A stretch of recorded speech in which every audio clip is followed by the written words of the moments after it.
Gary Wagner, and you're here on the Leave The Key Real Estate Show. I'm here with my son, Ben.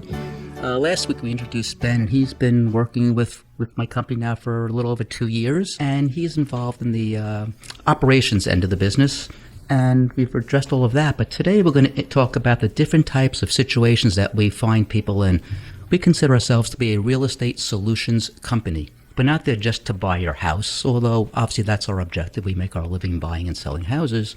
But as I tell people all the time, out of every 5 appointments I go on, I buy typically one house, which means they have the ability to help that one person by buying their house, but the ability to help the other 4 people in some other capacity. Generally, it's advice, telling them where to go, making recommendations to other professionals that can assist them with their problems. But I'd like to review some of those examples that we have today, and so I have Ben here to help me go through a whole series of different examples. Ben, would you like to start with maybe a foreclosure situation? Yeah, and I think I'll just say that, selling to a buyer, an investor buyer like us is not the traditional way to sell, right? So anyone who's looking to sell a house and everything's fine. There's no reason to move super quick. There's no stressors. There's nothing abnormal going on, right? This is not the route that everyone's going to take. But there are a number of situations that we find ourselves encountering kind of over and over and over again, where people are kind of seeking out someone like us to help. I think one of those, kind of the first thing we have on our list is foreclosure. Right, that's definitely a very scary, kind of imminent issue. And you find most people wait until the last minute to deal with it. They just hope it's not really going to happen, and it's going to happen. Right, and in New York, that process can be years, and they may have been kind of fending this thing off for years before they come to us, and then all of a sudden they find out there's an auction date scheduled. That's when we get called. That's when we get called, exactly, and if you guys are in that situation, the sooner you recognize that and do something about it, the more options you have. So I wouldn't wait till the last minute until your options are limited at that point. But try to stay on top of it if you are in that situation and be proactive about it. But again, we can help you regardless of Right. when in that situation you are. But this is a very common case for someone to contact us, a few weeks, few months before an auction date is scheduled. And, they're looking to basically sell their house and especially see if they can walk away with something, right? Because they're about to lose their house. They're about to end up on the street if they don't have somewhere else to go. And get a foreclosure on their record, which really affects their credit. You don't want to do that. So that is very important. Right. Oh, So, go ahead. I'm sorry. I was going to say, so a lot of times we'll get called kind of last minute, run out, come check out this house and see if you could help. And there's a variety of ways that we can help, from just a straight cash sale.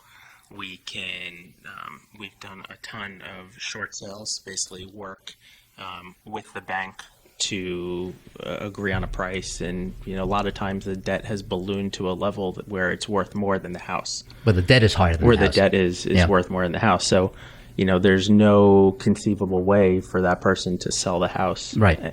Without going through a foreclosure. But a short sale is an option in that case, where we have the experience working with the banks to basically renegotiate that debt and purchase that house for a reasonable kind of fair market value. Correct. The seller wants to get out of a bad situation, wants to avoid a foreclosure, hopefully wants to walk away with a few dollars, even though the house has negative equity. And we try to negotiate a lower price with the bank, where the bank will actually give the seller some we call walkaway money, give them enough money to pack up and move to go somewhere else. Because they know the seller has to leave and agree to sell in order for this deal to go through. And the bank wants this off their books. Right. The bank doesn't want to be left with a bank-owned property. You see these properties all over Long Island, and they're typically boarded up, and they may be sitting there for years because the bank's not in the real estate business. Right. And they're paying the high taxes every year. They're paying the tax on the property, which has no value, had less value than the debt. So they don't want to. They want to get rid of that. I'd say the number 2 thing we see is probably inherited houses. And that falls into a couple different categories. I've had them inherited by siblings, where a sibling passes and another sibling inherits it, but more often than not, it's the children inheriting it from the parents. And with this one house right now, but you want to talk about the house? We did the video.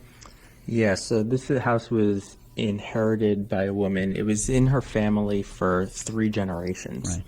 We have a video of it on our website, and it's a great story to watch because she inherited this house. She grew up there as a child with her parents and I think her grandparents as well. Yes. And again, the video's on leavethekey.com. So just go to leavethekey.com. You can see a video anytime.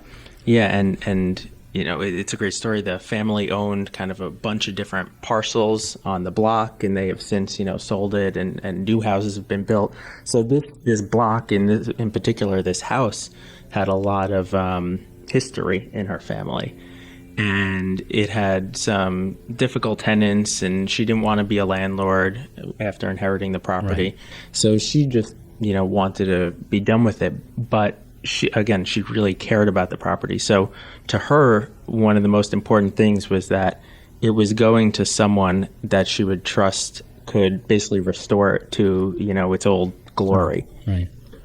And, we're very thankful that she trusted us to do that. Right. After meeting us and whatnot. And we had the great opportunity, and I'm glad we recorded it, thinking ahead. I think we did this once before, but didn't record. But we had a great opportunity to bring her back to the house after we flipped it and did all the renovations. So she was able to see the work and, the quality and work that we put into it. Mm-hmm. And she was... She was fantastic. Yeah. She couldn't believe, this was the same house. And she was so happy that it was, built up or redone for a new family to kind of grow their own memories in. Correct. So absolutely. And by the way, I'm embarrassed to say we did it a number of times and didn't record it. Only when you were here did we decide, did you think of recording it? I want to jump down to divorce. And that's probably the third most popular reason why people reach out to us at leavethekey.com. And that's because this divorce situation, they just need to sell a house quickly. They don't have time to go through a conventional sale. Now, talk about the time it takes to go through a conventional sale versus going for a cash sale.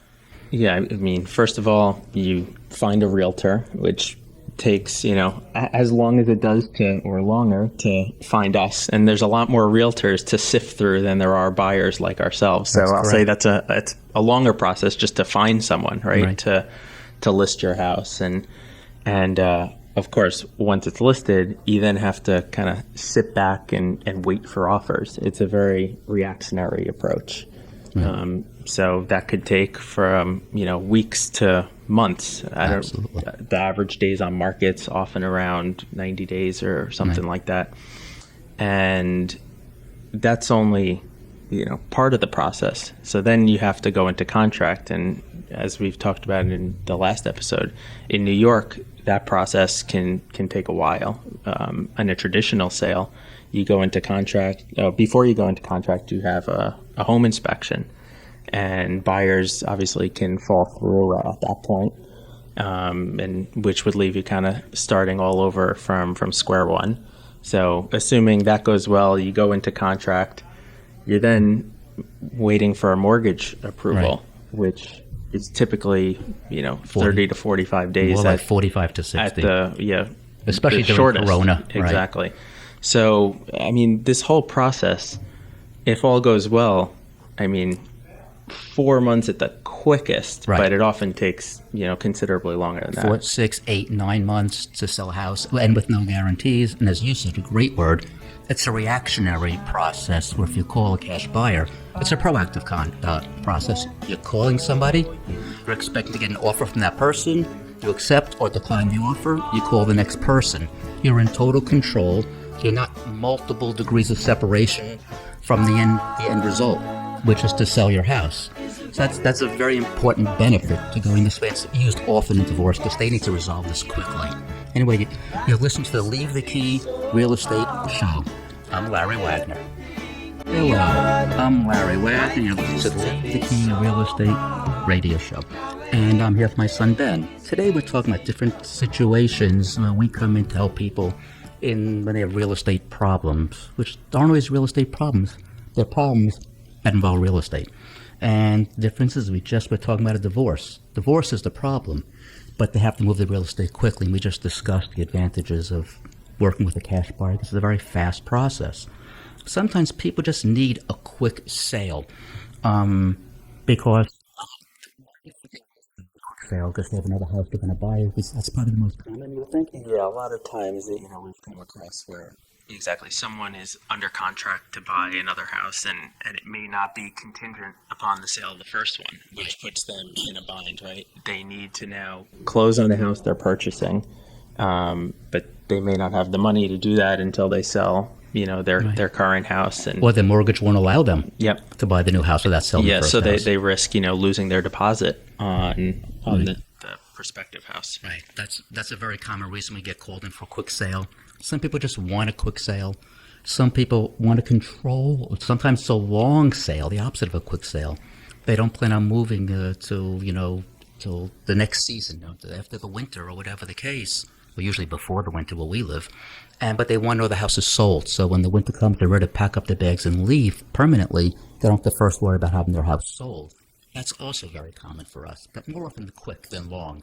But it works in both cases. Yep. So if you're out there needing to want a certain time that you want your house sold, we're the people to call. Yeah, and to go back to the point about us kind of being a solutions-oriented company, we had this situation where someone was moving down south. They were looking or in contract to buy a new house for $90,000, which here is hard to believe you could buy a house for $90,000. But, they were downsizing and moving to a less expensive area. And they needed that $90,000, but they had just listed their house on the market 3 weeks ago, and they had about 30 days before they needed to be sold and buy this new one, which, again, it's not enough time. They're leaving basically 2 months in total to sell them and buy a new house, and that's just not going to happen in the best of situations. And what we were able to do is, the situation didn't work for a cash offer. There wasn't enough equity that the owner had in the house. And so kind of thinking about really solving his problem. His problem was that he needed $90,000. I was speaking with this gentleman, and then I said, we'll come back with a solution. And then I spoke to Ben. And Ben's the one who came up with this idea. It was brilliant, something we had never done before. Right. So similar things, but never this. So basically what we did is we agreed to lend him the $90,000 on a loan against the property. And, the intention is he's going to now have some more time to sell his house retail. And actually, we became the listing agent. We were going to sell the house now, so we controlled the whole deal, which is important. Yep. And so where our interests are now aligned with his. Right, we want the house to sell quickly for a good price, so right. Our loan is protected. And what I guess one of the real benefits to him is that he had his house listed on the market at this point for 3 weeks, and because he was in such a rush to sell, he had to turn down the first 2 buyers that made him full price offers because they couldn't close quickly enough. And as I said, no one could close quickly enough in this situation. So he ended up basically dropping his price $30,000 over the course of the 3 weeks he had it listed. So by us giving him this loan, it gave him more time to sell. So he was actually able to raise the asking price of his house and sell it for full price. So, we gave him this loan, and obviously that loan cost some money for him, but he was able to offset the entire cost of the loan. And then some. By, having more time to sell his house for a higher price. Here's a situation where I'm very proud of us as a company, and that we weren't looking to buy the house because it wasn't in his best interest. And we believe every deal has to be a win-win. If the homeowner's not going to win and we're not going to win, it's not a deal. And that was the case here. We could not have won buying his house because neither could he. We couldn't buy it at a price that would work for him. So this arrangement was perfect. It got him what he needed. His problem wasn't a real estate problem. His problem was a timing problem. And once we realized what his problem was, we fixed the timing problem, not what he thought was a real estate problem. And it was a great scenario. And we're very proud of the kind of work we do. We really did help people. We do very well as a business, and I think we do well as a business because I think maybe it's just good karma, Ben. Just good karma. We really, really try very hard. And every person I speak to, I try to really unearth the issue. What's the next one we want to address? How about needs repair? Is that a... Yeah, so the needs repair situation is definitely a common one, and it, there's all different levels of needs repair that we come across. We have the houses that are complete, gut jobs. Could have been flooded out, pipes burst and the whole house was destroyed. We have sandy damaged houses that we still come across, and we just have houses that are outdated and not really ideal for listing on kind of the retail market. And I think what a lot of people sometimes don't understand is that if your house, is an original house with the original kitchens and bathrooms and stuff like that, an outdated house does cost just as much to update to the modern, design styles as a gutted house. Right? You still need to rip out the kitchen, rip out the bathroom, replace the carpet with hardwood, and do all that same stuff. Right. The blue and pink tile bathrooms are not what people want today. You may have a 1960s bathroom that's immaculate, but it has to be ripped out just the same as going to a house with a 1990s bathroom that's in horrible condition. It's the same to us, and people don't realize that. But there's so many different people we meet and we see. And it's a fascinating business because we really sit there and get to help so many people in the course of our day, weeks, and years doing this. But we also get to help people by helping them get involved in the business. Many people say we're very intrigued in what you do. We see house flipping shows on TV all the time. It's a very popular genre. That's why there's so many of them. And there's almost a whole station devoted to this. So we sit there and say we want to help people get involved in real estate. And by doing so, we came up with a few different ways that people can get involved, make money, some more labor intensive like our way, and some much less labor intensive, and some with no effort whatsoever. And this is something we try to approach all the time, and that is we teach people how to make money by giving us referrals. Because if you give us a referral and we buy a house, we'll pay up to $100,000. Excuse me, not $100,000. Up to $1,000. That'd be a big house for a $100,000 referral fee. Up to $1,000 for a referral fee. And one way you can do that is we call driving for dollars.